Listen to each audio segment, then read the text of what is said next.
So, do you consider yourself a feminist? Yes. And what are your goals as a feminist? What are my goals as a feminist?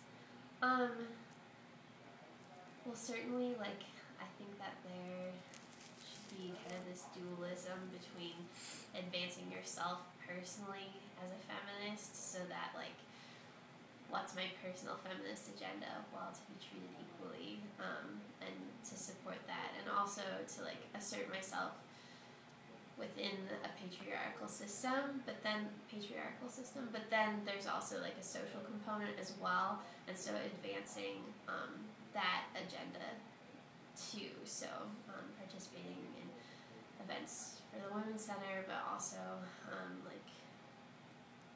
overall, sort of, events to reform and, voting, so vote for, senators and representatives who would advocate for women's issues and, those sorts of things. So, what would you say you value about feminisms today?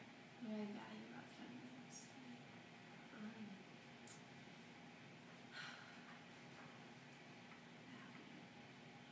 Well,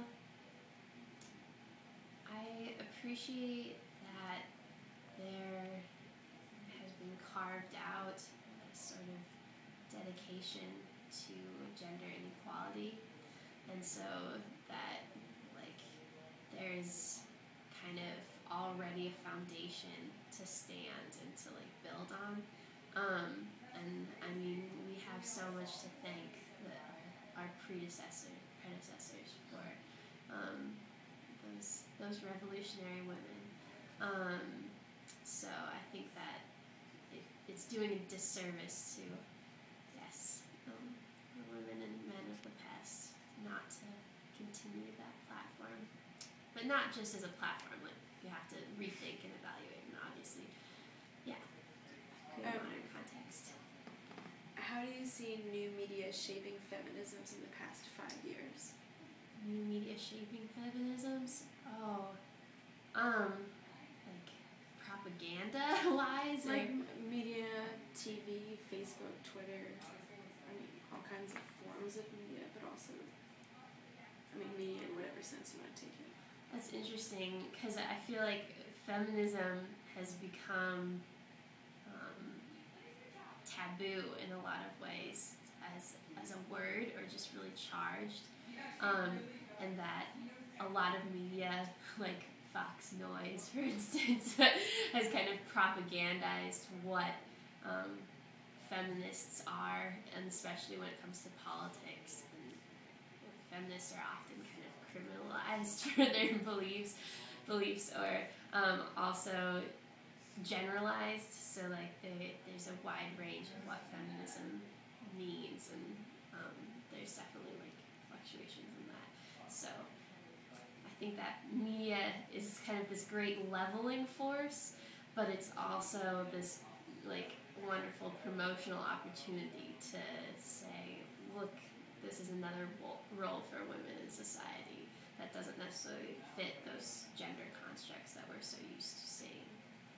So, Susan Douglas posits two main female archetypes in media, and one is the economically successful and one is the hyper-feminine. Do you see those dichotomous roles playing out in real life? Oh, that's a really good question. And you certainly see it in media. I feel like there is definitely a pressure to fit into that ideal of domesticity, and now there's kind of a reaction to that and the ideal of the successful woman.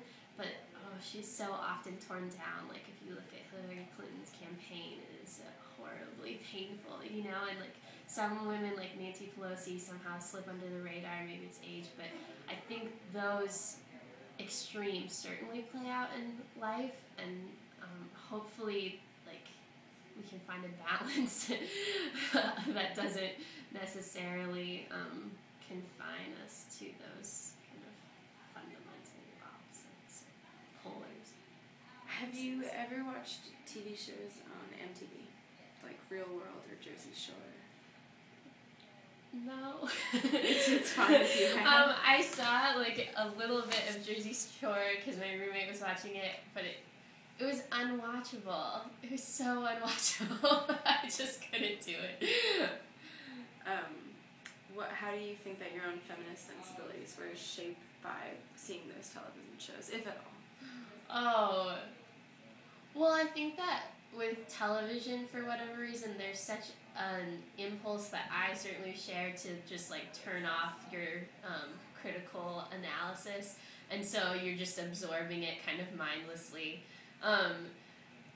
But luckily, I don't have enough exposure to those shows that I've been desensitized, so when I saw Jersey Shore, it was just like, oh my gosh, this is unbearable. This portrayal of women is so painful. So I think that I have a reaction to it, but I'm not necessarily influenced by its propaganda.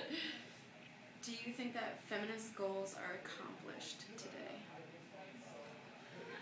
Well,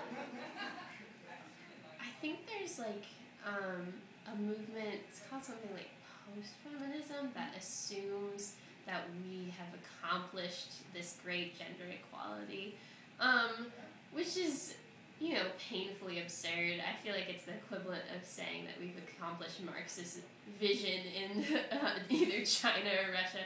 Now I'm probably going to be crucified for saying that, but it's just absolutely absurd that there still exists a power dynamic between men and women that has been sublimated and also kind of indoctrinated into culture, and even though it's not necessarily always as stark as, for instance, the pay difference, which is a pretty clear indication of inequality, but things like sexual assault, this is a gendered issue and it should be addressed as such. And I think that in saying we've accomplished all the goals of feminism, it's like, no, of course not. We're human, we're still improving, working towards something better.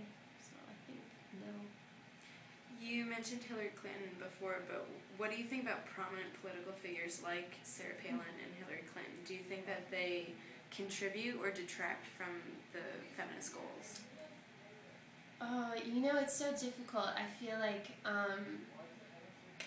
so often women are scrutinized in public situations to see how they fit into the feminine or the feminist ideal, and they're so often mainstreamed, and they mainstream themselves, like Sarah Palin, so that they conform to that ideal, that domestic ideal of femininity, of the unobtrusive, like folksy housewife who you could go to a barbecue with, the soccer mom appeal. And Hillary Clinton is such an interesting case because I feel like she made the mistake of conforming to a lot of male ideals, but then also like still wanted to embrace her feminism and her goals in that respect, especially when it came to healthcare and things. So, it's such a good question. I think it's important to scrutinize how media report women talking about women's issues, and to question how has this been spun, or how has this been, what lens has this been examined through, and that, I think that certainly public figures do a lot to advance and detract from any sort of agenda, but it depends on the person more than on their gender, or it should, to me. I don't know. Great, that's all we had. Thank you so much. Thank you.